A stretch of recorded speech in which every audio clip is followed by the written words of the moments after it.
ഒരു വ്യാപാരി ഒരു ഉൽപ്പന്നം 450 രൂപയ്ക്ക് വിറ്റപ്പോൾ 25% നഷ്ടമുണ്ടായി.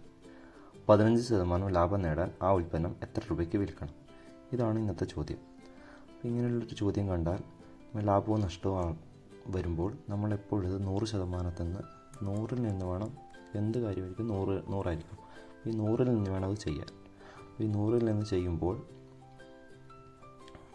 ഈ 25 ഒരു ഉൽപ്പന്നം 450 രൂപയ്ക്ക് വിറ്റപ്പോൾ 25% നഷ്ടമുണ്ടായി.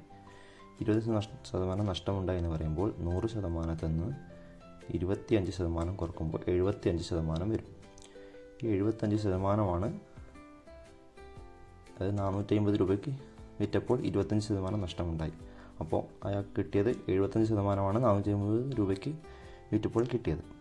നമ്മുടെ ചോദ്യം എന്നാണ് 15% ലാഭം നേടാൻ ആ ഉൽപ്പന്നം എത്ര രൂപയ്ക്ക് വിൽക്കണമെന്നാണ്.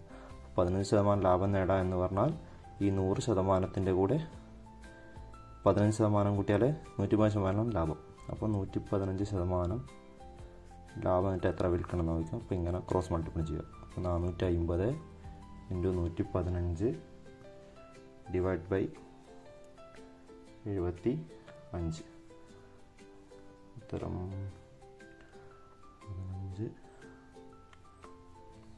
23. ഇവിടെ ഇത് കട്ട് ചെയ്താൽ നമുക്ക് ഇവിടെ 90 കിട്ടും. മൊത്തം 690. 690 രൂപയ്ക്ക് വിട്ടാലാണ് 15% ലാഭം നേടാൻ സാധിക്കുക. അതായത് 115% എന്ന് പറഞ്ഞാൽ 690 രൂപയാണ്.